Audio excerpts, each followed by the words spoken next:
साहेब बंदगी सतनाम। सतगुरु नितिन साहेब की जय। सतगुरु बैराग साहेब की जय। सतगुरु मदन साहेब की जय। सतगुरु सत कबीर साहेब की सदा ही जय हो। कबीर साहब कहते हैं कि आओ संतो मेला कीजिए, और खाली है तो भर भर लीजिए, और भरे हैं तो छक छक पीजिए। आपको नहीं, मुख्य रूप से तो देखो उपनिषदों के अंदर देखने को मिलती है आत्मा परमात्मा ये ब्रह्म सारा उसी के अंदर ही है। बिल्कुल, लेकिन आत्मज्ञान प्राप्त कैसे करना है, ये चीज वहां पे राइट नहीं मिलती, सही नहीं मिलती है। वहां पर मंत्रों को सर्वश्रेष्ठ बना दिया जाता है। ओम का जाप कर लो, या किसी और मंत्र का जाप कर लो, किसी और मंत्र का किसमें बताओ ना, घुमा फिरा के मंत्रों में उलझा दिया जाता है। नहीं, उपनिषदों के अंदर बात कर रहा हूँ मैं। उपनिषदों में भी तो मंत्री हैं। हाँ, तो उन मतलब आत्म देखो मंत्रों के माध्यम से बताया गया, आत्मा को बताया गया कहानियों के माध्यम से, प्रतीकों के माध्यम से। जो आप बता रहे हो ये सारा उसी के अंदर ही दिया गया है सबसे पहले। लिखा तो सब कुछ गया है, लेकिन उसकी प्राप्ति कैसे होगी ये उनको नहीं पता है। एक और डाउट है, क्या गुरु के बिना आत्मा को प्राप्त किया जा सकता है? जैसे मान लीजिए कबीर जी है, तो कबीर जी की तो कोई गुरु था ही नहीं, उन्होंने तो अपना आप में मतलब चीजों को सीख के जान के मतलब उन्होंने अध्ययन किया उसमें। ये भी देखो, गुरु केवल एक मार्गदर्शक होता है। गुरु मार्गदर्शक है। हाँ। गुरु का मतलब क्या है, हमने ये समझना है। गुरु हमें क्या करता है, जहां पर हम अटके पड़े हैं गुरु हमें वहां से छुड़ा देता है। जब हम सब कुछ छोड़ देते हैं तो हमें गुरु अपने आप से जोड़ता है। अपने आप मतलब मुझे मेरे साथ ही जोड़ देगा, मुझे मेरी आत्मा से जोड़ेगा, आपको आपकी आत्मा से जोड़ेगा, सबको अपना स्वरूप दे देगा। वो कि तुम शरीर नहीं भैया, तुम आत्मा हो। कैसे प्राप्त करोगे अपने आप को, ये तरीका है। वो विधि बता देगा, और आपने उस विधि पे केवल आपने क्या करना है, आपने अपने आप को जागृत अवस्था में रखना है कि हाँ मैं यहाँ हूँ। जैसे आपको भूल भुलैया में केवल आपके माइंड में रास्ता होना चाहिए, बाकी सब अपने आप सॉल्व होता चला जाएगा। आपको पता होना चाहिए कि मैंने कहाँ से आया हूँ, कहाँ जाना है। मैं गुरु इतना भेद बताता है, कहाँ से आया कहाँ जाएगा, खबर करो अपने तन की। सतगुरु मिले तो भेद बताए, खुल जाए अंतर खिड़की। तो वो कह रहे हैं कि बस तुम ये ज्ञान प्राप्त कर लो कि तुम इस बॉडी में आए कहाँ से थे और तुमने जाना कहाँ है। यानी कछुआ अपनी बॉडी को छोड़ के बाहर कैसे निकला, और बाहर को छोड़ के अपने अंदर कैसे समा जाएगा। बस इतना सा काम है, और कुछ नहीं मतलब हाँ, जो आपने अभी बताया पूरा, आपने अभी सारा आत्मा के बारे में, परमात्मा के बारे में, जो मतलब एब्सोल्यूट ट्रूथ है, मतलब यही है। और बाकी सब मतलब ऐसे फेक है, मतलब जो मतलब लोगों को भ्रमित कर रहे हैं, मतलब फेक है। पूरी आपकी बात का मतलब पूरा आपका डर ही निकला। हाँ, अगर आत्मा को छोड़ के कोई ये कहता है कि तू मेरे शरीर की आस लगा के बैठ जा, तो वो एक नंबर का, मैं क्या बोलूं, उसको छोड़ो, वो बिल्कुल सही ज्ञान नहीं है। असली गुरु वो होता है जो आपको आपकी आत्मा के साथ जोड़ दे। वो है सही गुरु। वो अपने साथ नहीं जोड़ता है कि मेरे पीछे लग जा, मैं पार करूंगा। कोई पार नहीं करता भाई, कोई पार नहीं करता। आपको ज्ञान पकड़ा दिया गया, आप स्वयं पार हो गए। हाँ जी भाई, बोले इंसान जन्म मिला तो वो तो खुद पार होने आए, वरना इंसान जन्म क्यों मिलता? हाँ बिल्कुल, जो गर्भ में 9 महीना उल्टा लटक के आया है भाई, वो पार होने के लिए ही आया है। वो पार होने के लिए उसने खुद गुरु धारण किया है। दिखा दो कोई ऐसा गुरु जिसने गुरु धारण नहीं किया। वो क्या किसी को पार करने आया? जो गुरु पार कराने आता है, वो गुरु धारण करने पर भी वो उस गुरु का ज्ञान प्राप्त नहीं करता है। याद रखना, कबीर साहब ने जिस गुरु को धारण किया वो तो मूर्ति पूजा करता था। रामानंद जी महाराज मूर्ति पूजा करते थे, लेकिन उन्होंने अपने गुरु का ज्ञान खुद नहीं लिया। वो खुद कहते थे गुरु जी को, अरे पाथर पूजे हरि मिले हैं, तो मैं पूजू पहाड़। गुरु जी कहाँ चक्कर में पड़े हो, पत्थर पूजने से हरि नहीं मिलता। वो अपने गुरु जी को पार कर गए, अपने गुरु जी को ज्ञान दिया उन्होंने, ना कि अपने गुरु का ज्ञान लिया। वो एक फॉर्मेलिटी निभा के गए कि क्योंकि मैं लोगों को कह रहा हूं कि गुरु धारण करो, लोग मुझसे क्वेश्चन ना कर लें कि तेरा गुरु कौन है। इसलिए उन्होंने उस समय पे एक गुरु धारण किया, उनको जरूरत नहीं थी। और ऐसा गुरु धारण किया जो उस वक्त का सबसे महान गुरु था, लेकिन मूर्ति पूजक था। और कबीर साहब से बड़ा कट्टर विरोधी मूर्ति पूजा का और कोई नहीं है। अगर उन्होंने उस गुरु से ज्ञान प्राप्त किया होता तो कबीर साहब भी टोपी लगा, चोटी बांध के कोई मूर्ति पूजा कर रहे होते। लेकिन उन्होंने बिल्कुल खंडन किया, क्योंकि उन्होंने अपने गुरु का ज्ञान लिया ही नहीं। वो तो यहाँ ज्ञान देने आए थे, जो उन्होंने भली भांति दिया भी। और आज लोग कबीर पंथ में उन्हीं के कहे हुए जो वचन है उस पर चलने की कोशिश करते हैं, लेकिन चल नहीं पाते हैं। जो कबीर साहब ने मना किया वही कर रहे हैं। कबीर साहब ने मंत्रों को छोड़ने के लिए बोला, पूरा कबीर पंथ मंत्र जपता है। कबीर साहब ने मूर्तियों का खंडन किया कि नहीं पूजनी है, पूरा कबीर पंथ कबीर साहब की मूर्तियां बना के मंदिर बना के पूजता है। ये सब घोर विरोधी हैं कबीर साहब के सिद्धांतों के, लेकिन खुद को कबीर पंथी कहलाते हैं कि हम कबीर पंथी हैं। बिल्कुल गलत है ये।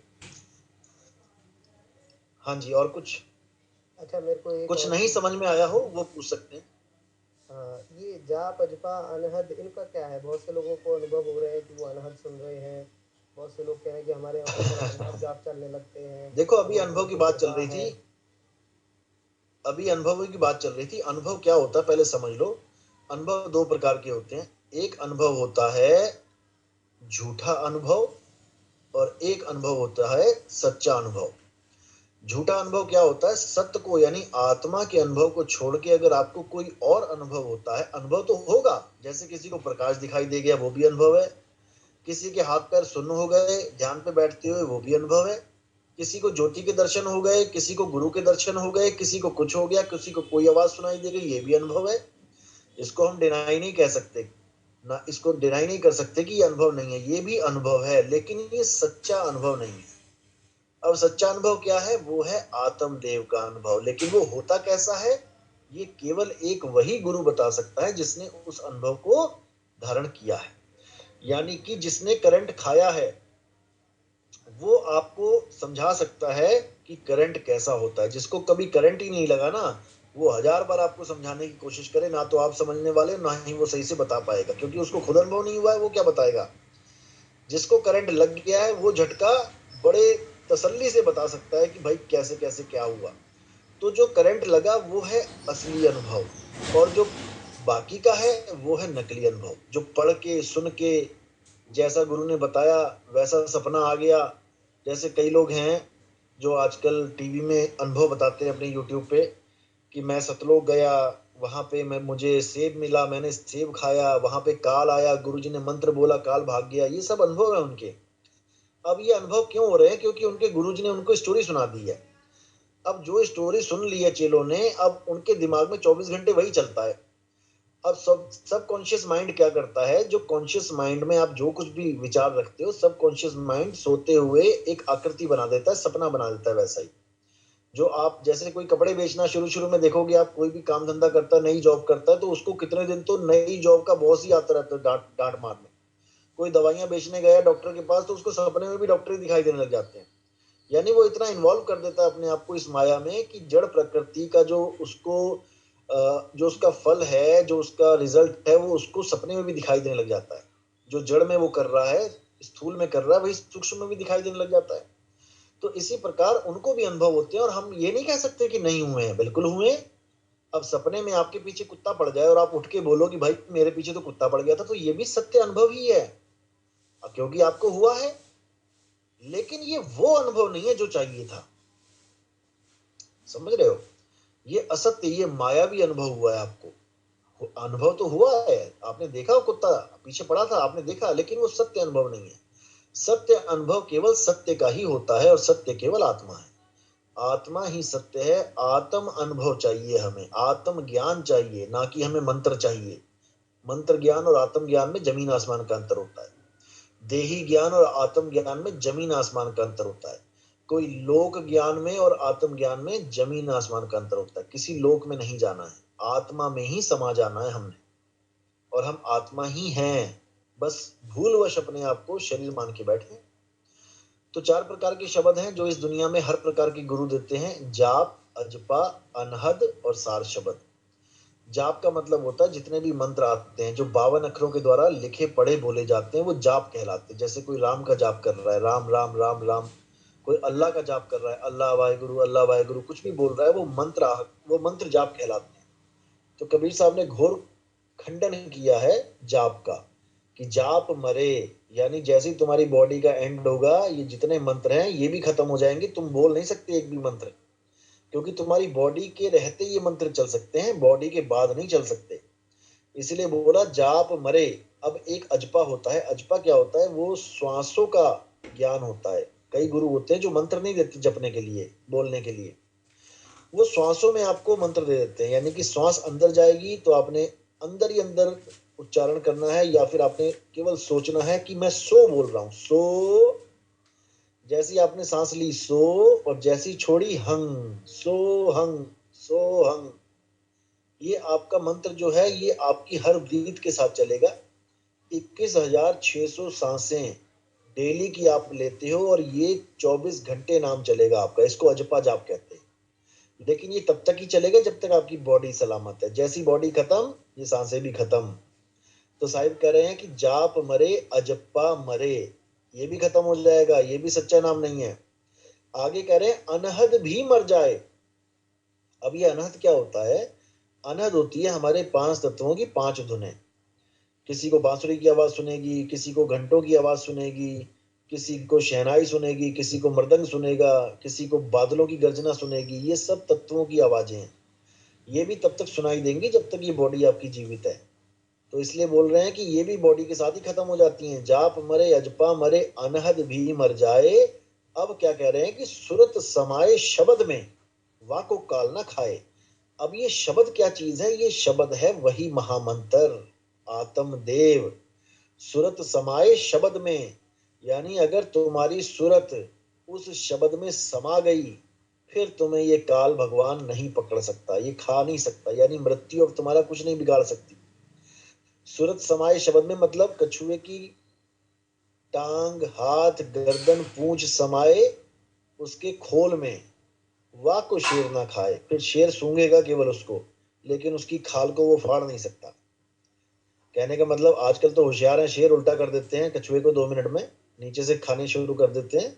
लेकिन अगर, क्योंकि वो तो एक उदाहरण मात्र है असल में वो सेफ जोन में चला जाता है। सुरत अगर आत्मदेव में लीन रहेगी तो वो सेफ जोन में है, अब उसको कोई कुछ नहीं बिगाड़ सकता उसका। तो ये बताया कबीर साहब ने कि असली स्वरूप आपका खुद शब्द है। आप खुद एक शब्द हो, यानी आप आत्मा हो, और आपकी वजह से ये दुनिया भर के शब्द आपके मुंह से निकल रहे हैं। आप सुबह से लेकर शाम तक हिंदी में कितने शब्द निकालते हो, अंग्रेजी में शब्द निकालते हैं, और अरबी भाषा में शब्द निकालते हैं। ये सब शब्द कहाँ से आ रहे हैं? इस बॉडी के अंदर केवल आत्मा से निकल रहे हैं। इसीलिए कबीर साहब कह रहे हैं हम हैं शब्द, शब्द हम माही, शब्द से भिन्न और कछु नाही। शब्द न बिन से देही, कहें कबीर हम शब्द से नहीं। यानी हम हैं शब्द, यानी मैं एक आत्मा हूं। शब्द हम माही, और मेरी आत्मा के द्वारा ही ये सारे शब्द मेरे शरीर में से निकलते हैं। मैं बोलता हूं इन शब्दों को। हम हैं शब्द, शब्द हम माही, और शब्द से भिन्न और कछु नहीं। आत्मा के अलावा और कुछ नहीं है, सब माया है। शब्द न बिन से देही, यानी आत्मा का कभी नाश नहीं होता, ये शरीर तो बिनस जाता है। और कहें कबीर हम शब्द से नहीं, और मैं कबीर केवल आत्मा से प्रेम करता हूं। शरीरों का मेरे सामने उसकी कोई हैसियत नहीं है। मैं किसी देवी देवता के शरीर को नहीं मानता, मैं किसी आदमी के शरीर को नहीं मानता, मैं 1,84 के शरीर को नहीं मानता, मैं अपने शरीर को भी नहीं मानता कि मैं हूं। शरीर से सर्वथा मैं भिन्न हूं, मैं आत्मदेव हूं, और यही ज्ञान मैं तुम्हें कराने आया हूं। शब्द हमारा, बीजक की वाणी है, शब्द हमारा तू शब्द का, सुन मत जा सरक, और जो चाहे निज रूप को, तो शब्द ही ले परख। यानी शब्द हमारा, यानी मैं खुद शब्द हूं, और तू शब्द का, तू भी शब्द स्वरूप का है। यानी तू भी आत्मा, मैं भी आत्मा। सुन मत जा सरक, मुझे पता है ये मेरी बात तेरे पल्ले नहीं पड़ेगी, लेकिन सरक मत जाना। जैसे एक भाई सरक गया ग्रुप में से ना, वो कहता अच्छा मैं चलता हूं, समझ में नहीं आ रहा, तो सरकना नहीं है, अच्छी तरह समझना है। क्योंकि इंसान चोले में अगर आप नहीं समझे तो 1,84 में भी समझ नहीं पाओगे। कुत्ता बिल्ली बकरा बन के थोड़ी नहीं व्हाट्सएप के ग्रुप में आओगे, इसमें ज्ञान समझोगे, फिर तो भौंकोगे किसी गली में खड़े होके। लेकिन इंसानी चोला मिला है केवल समझने के लिए, सरकने के लिए नहीं। तो कह रहे शब्द हमारा तू शब्द का, सुन मत जा सरक, और जो चाहे निज रूप को। अगर तू अपने शरीर से हटके अपने आप को आत्मा जानना चाहता है तो शब्द ही ले परख। तो ये परख कर ले कि तेरे गुरु ने तुझे कौन सा शब्द दिया है। कहीं तेरे गुरु ने कोई मंत्र तो नहीं पकड़ा दिया कि तुझे तोता बना दिया इंसान से। तोता भी राम राम रटता है और इंसान से ज्यादा बार रट लेता है, फिर तो तोते की भी मुक्ति हो जाए, लेकिन नहीं होगी, क्योंकि राम राम करता जग फिरे और राम न पाया जाए। राम राम करने से राम नहीं मिलता, जैसे धन धन करने से कोई धनी नहीं हो जाता और पानी पानी करने से किसी का गला गीला नहीं हो जाता। इसी प्रकार राम राम वाहिगुरु अल्लाह अल्लाह कबीर कबीर करने से किसी को रब मिलने वाला नहीं है, क्योंकि रब है आत्म तत्व। खुद ही खुदा बनना है हमने, खुद में ढूंढोगे खुदा मिलेगा। ठीक है, राम का मतलब है रमता राम, जो सब में रम रहा है।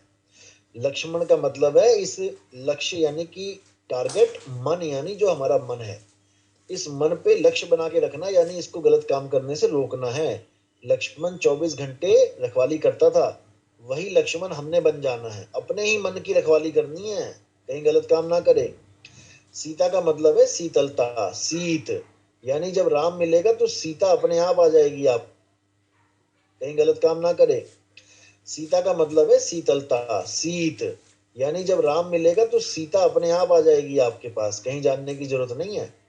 हनुमान का मतलब है जो हनन करे अपने मान का, अपने अहंकार का, वही हनुमान है। पूरे पर्वत को उठा लिया लेकिन राम जी के चरणों में जाके बैठ गए।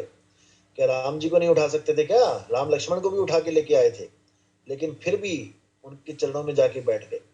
रावण कौन है? रा यानी राक्षस, वन यानी ये शरीर, इस शरीर में रहने वाला मन ही रावण है। विभीषण कौन है? वी यानी विवेक और भीषण यानी बहुत ज्यादा, जो बहुत ज्यादा विवेकी था। राक्षसों के बीच में रह के भी भगवान की भक्ति कर ली जिसने, उस विवेकी को विभीषण कहा जाता है। दशरथ का मतलब क्या है? 10 इंद्रियों का रथ, जो 10 इंद्रियों का रथ लेके इधर उधर भटक रहा है और जो राम के वियोग में यानी आत्मा का ज्ञान ना होने के कारण मर जाता है अंत समय में। यानी कि आत्म ज्ञान अगर आपको नहीं होगा तो आप दशरथ की तरह एक कहीं कोने में पड़े होंगे, यानी आपकी 10 इंद्रियां खत्म हो जाएंगी राम के वियोग में। कुंभकर्ण क्या है? जो कुंभक रेचक पूरक करते हैं, यानी कि वो योगी तो थे, ब्राह्मण तो थे, लेकिन राक्षस पद्धति को प्राप्त हो गए। कुंभक रेचक पूरक करने वाले ये राक्षसी कहलाते हैं। मेघनाद क्या है? मेघ की नाद, बादलों की गर्जना, जो अनंत नाद को सुनते हैं वो योगी होते हुए भी एक राक्षस जून में जाते हैं। ब्रह्मा क्या है? ब्रह्म में आ जाना, यानी अपने आत्मा में स्थित हो जाना ही ब्रह्मा है। शिव क्या है? जब शव में ई की शक्ति लगती है तो शिव बनता है, यानी कि शव यानी शरीर और ईश्वर यानी कि आत्मा, जिसकी वजह से शव भी शिव बन जाता है, उसको जानना है। तो इसी प्रकार दुर्गा क्या है? दुर्ग यानी महल और आ यानी कि आजा, इस महल में आजा, कहीं बाहर मत भटक। इसी शरीर के माध्यम से तुझे आत्मा का ज्ञान हो जाएगा, जैसे आप इस वक्त शरीर के माध्यम से आत्मा का ज्ञान ले रहे हो। इसी प्रकार विष्णु क्या है? जो विश्व के हर अणु में रमा हुआ है वही विष्णु है। आत्म तत्व की बात है यहाँ पे, यानी कि अणुओं से बने हुए शरीरों में जो रमता राम रम रहा है पूरे विश्व में, वही आत्मदेव है, इसी को जानना है। खुदा क्या है? खुद में आ जाना ही खुदा है। अल्लाह क्या है? जो अव्वल है, जो अल्लाह यानी कि जो आला दर्जे का है, नंबर 1 क्वालिटी का है, वही अल्लाह है। झगड़ा करने की जरूरत नहीं है कि अल्लाह बड़ा कि राम छोटा, वो एक ही बात है, लेकिन हम समझ नहीं पाते हैं उसको। इसी प्रकार वाहिगुरु क्या है? जब हमें उस गुरु का यानी उस आत्मा का आनंद मिलता है तो हमारे मुंह से ऑटोमेटिकली वाह निकलता है। तो जैसे ही आत्मा के ज्ञान में बाबा नानक आए तो उनके मुंह से निकला वाह गुरु, यानी क्या चीज मिल गई मुझे। ये कोई मंत्र नहीं है कि वाहिगुरु वाहिगुरु करने से आपको अल्लाह मिल जाएगा, वाहिगुरु मिल जाएगा। तो इसी प्रकार सांकेतिक ज्ञान है। परमात्मा ने बहुत कुछ दिया है, संतों ने बहुत कुछ समझाने की कोशिश करी है, लेकिन हम समझ नहीं पाए। हम इन 52 अक्षरों के चक्कर में एक दूसरे से लड़ते रहे, झगड़ते रहे, और इन 52 अक्षरों के चक्कर में नामों में उलझ गए, जबकि जल वाटर नीर तोय सब एक है। लेकिन हम केवल अक्षरों के चक्कर में आके एक दूसरे से झगड़ा करते हैं कि राम बड़ा कि अल्लाह छोटा, वाहिगुरु बड़ा कि जीसस छोटा, लेकिन देखा किसी ने कुछ नहीं है, लेकिन झगड़ा करने नंबर 1 है। अब किसी को पूछो, काजी नमाजी को किसी ने कभी आत्मदेव का अनुभव किया है? कभी जाना आत्मा क्या है? तो आत्मा के नाम पे शून्य होंगे, लेकिन अल्लाह वाहिगुरु नाम पे पूरा झगड़ा करने के लिए तैयार है, लठ उठा के तैयार खड़े हैं, बस आओ तो सही। तो इसलिए साहिब ने बोला, कबीर आत्म ज्ञान का पड़ा नगर में शोर, और पूछो कैसी आत्मा देते दांत निपोर। एक पंडित जी भी आपको आत्मा की बात बता सकता है, लेकिन फिर आपको कहेगा चल मूर्ति की पूजा कर, 10 रुपए चढ़ा, माला पकड़ा और जाओ। अब आत्मा कहाँ चली गई भाई? अब कहाँ से शरीर की पूजा करवा दी तुमने? इसी प्रकार बड़े बड़े गुरु आते हैं, बड़े बड़े मंच लगते हैं और आत्मा आत्मा चिल्ला के उसके बाद क्या करते हैं, फिर किसी राम जी कृष्ण जी के शरीर को पुजवा के माथा टिकवा के कहते हैं जाओ अपने घर को चले जाओ। अरे भाई, आत्मा वो शरीर नहीं है जिसकी तुमने पूजा करवा दी, वो तो आत्मा के कपड़े हैं। राम जी का शरीर राम जी की आत्मा के कपड़े हैं, कृष्ण जी का शरीर कृष्ण जी की आत्मा के कपड़े हैं, आपका मेरा शरीर हमारी आत्मा के कपड़े हैं। आत्मा को जानना है, कपड़ों से न्यारे हो जाना है। नहीं तो जैसे विष्णु जी को बार बार जन्म लेना पड़ा, कभी मछली के रूप में, कभी कछुए के रूप में, कभी सूअर के रूप में, ये उन्होंने यही समझाया कि मैं 84 से पार नहीं हो पाऊंगा तो तुम कैसे हो जाओगे? शरीर धारण करना ही पड़ेगा अगर अपने आप को शरीर मानोगे तो।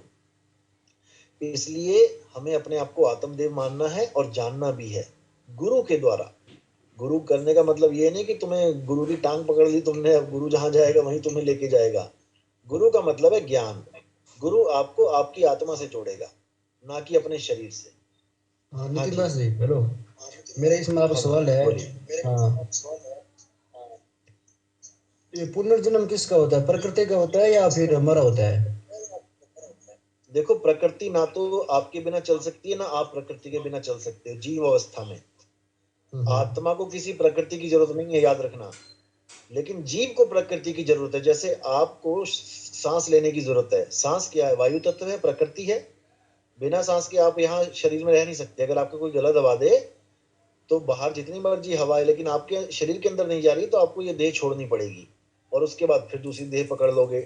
तो आना और जाना जीव का काम है, ना कि आत्मा का। आत्मा को किसी सांस की जरूरत नहीं है, आत्मा को वायु की जरूरत नहीं है, आत्मा को पानी की जरूरत नहीं है। आत्मदेव अजन्मा है और वो कभी खाता पीता नहीं है।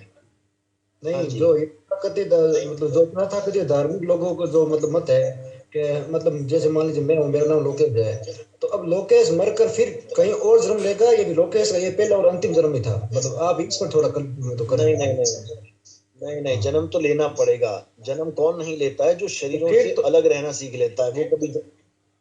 हाँ, इसमें फिर अहंकार आ गया ना। अहंकार का तो मतलब ये पहला और आखिरी जन्म। ईगो टेंडेंसी होती है, ईगो टेंडेंसी, तो ईगो टेंडेंसी बदलती रहती है। अहंकार क्या होता है? सबसे बड़ा अहंकार है देह अहंकार। सबसे बड़ा अहंकार है देह अहंकार। अगर आप कपड़ों के बिना रहना सीख गए तो आपको दोबारा कपड़े नहीं मिलेंगे, याद रखना। जब से हमने होश संभाला है, पहले हम नंगे घूमते थे। जब हम बच्चे थे, हमारी मम्मी, हमारी माता जी नैपी वो पकड़ा दी, अगर लंगोटी पहना दी पहना दी, नहीं तो पड़े हुए हैं कहीं नंगे धड़ंगे, क्या फर्क पड़ता है? क्योंकि हमें उस वक्त होश नहीं था। लेकिन जब हमने अपनी होशो आवास में पहली बार कपड़े पहने खुद से, और वो भी क्यों पहने? अपने अंग ढकने के लिए। वो दिन और आज का दिन हम कभी किसी के सामने नंगे नहीं खड़े हुए। जब हमने पहने अपनी इच्छा से अपने अंग ढकने के लिए, और वो भी इसलिए कि हमें शर्म आती है कि हमारे अंग कोई ना देखे, उस दिन से आज तक हम कभी कपड़ों के बिना नहीं रहे। लेकिन हाँ, हमारी माँ ने 10 बार कपड़े पहनाए हमें, लेकिन हमें पता ही नहीं कि कपड़े होते क्या है, कपड़े क्यों पहने, वो बात अलग है। उस वक्त हमने कई बार कपड़े उतार दिए। लेकिन जब हम अपनी अपनी इच्छा से कपड़े पहने हैं तो हम किसी के आगे कपड़े नहीं खोलते। हाँ, हम जो कमरा बंद होता है हमारा बेडरूम, उसमें हम जरूर सारे कपड़े खोल देते हैं। तो उस बेडरूम को आप क्या समझो? आप वो कछुए की खाल समझो। कछुआ अंदर चला गया बेडरूम में, अब जो मर्जी उतारे, उसको कोई फर्क नहीं पड़ता। लेकिन अगर बाहर रहेगा तो उसे कपड़े पहनने ही पड़ेंगे। इसी प्रकार ये जो शरीर है, ये हमारे कपड़े हैं। हमने जब से एक बार कपड़े धारण कर लिए, हम बिना कपड़ों के रहना सीख ही नहीं पाए। अब यही चीज कबीर साहब हमें आके सिखाते हैं कि शरीर के बिना रहना सीख लो। अगर आपने एक बार भी शरीर के बिना रहना सीखने की एक बार भी अगर आपने अनुभूति कर ली, आप निडर अवस्था में चले जाओगे, आप निर्भय अवस्था में चले जाओगे। अब आपको शरीर के बिना रहना आ जाएगा कि कैसे रहा जाता है। उसके बाद आपको धारण करने की जरूरत ही नहीं है। शरीर वही धारण करता है जो अंत समय में शरीर को छोड़ नहीं पाता है, जो मोह कर लेता है शरीर से कि हाय मैं मर रहा हूं, हाय मेरा शरीर छूट रहा है, मुझे शरीर चाहिए, डॉक्टर साहब मुझे बचा लो, मुझे शरीर चाहिए, मम्मी मुझे बचा लो, पापा मुझे बचा लो। असल में एक अविनाशी जीव ये कह रहा है कि मुझे बचा लो, जबकि उसको ये नहीं पता तू तो अमर है, तू मर ही नहीं सकता, तुझे बचाएगा कौन तुझे? अरे तुझे कोई मार ही नहीं सकता, तो बचाने की बात तो बहुत दूर की बात है। लेकिन वो अपने आप को शरीर मान रहा है, इसलिए वो शरीर को कह रहा है बचा लो, लेकिन गलत फहमी में है कि मैं मर रहा हूं। मर शरीर रहा होता है। अब क्या होता है, अंत समय में वो पूरा जोर लगा देता है शरीर को बचाने में। बस यही उसकी गलती है, यही उसकी गलती है कि वो शरीर को दोबारा जीवित करने में लग जाता है, और वो इतना पावरफुल है कि वो दोबारा शरीर को बना सकता है, और जाता है बनाने गर्भ में, दोबारा चला जाएगा। यही देह अहंकार खत्म करना है बस। जिसने ये देह अहंकार खत्म कर लिया कि मैं शरीर नहीं हूं, बात खत्म, मुक्ति, अब कुछ नहीं चाहिए।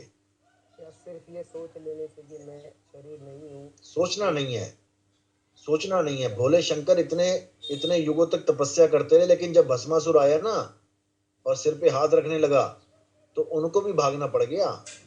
सोचना नहीं है, देह छोड़ना है, जीते जी छोड़ना है। प्रैक्टिस करनी है कैसे छोड़ना है। प्रैक्टिस का मतलब ये नहीं कि तुमने कुछ बहुत मेहनत करनी है, बोध में रहना है। तुमको तरीका बताया जाएगा कि कैसे आप जीते जी इस देह से अलग रहना सीख सकते हो। ये तरीका बताया जाता है। इस तरीके को, यानी इस फॉर्मूले को जो अपना लेता है। हाँ जी, कोई बोल रहा है? मैं कह रहा हूँ यानी मरने की कला सीखनी है हमको। हाँ जी, बिल्कुल। This is art of death, how to die. मरता मरता जग मुआ, मरना जाने ना कोई, ऐसी मरनी जो मरे और बहुर न मरना होई। यानी कि मरता मरता जग मुआ, सारे ही मर रहे हैं, कोई बच ही नहीं रहा है। मरता मरता जग मुआ, मरना जाने ना कोई, लेकिन मरने का सही तरीका किसी को आता ही नहीं है।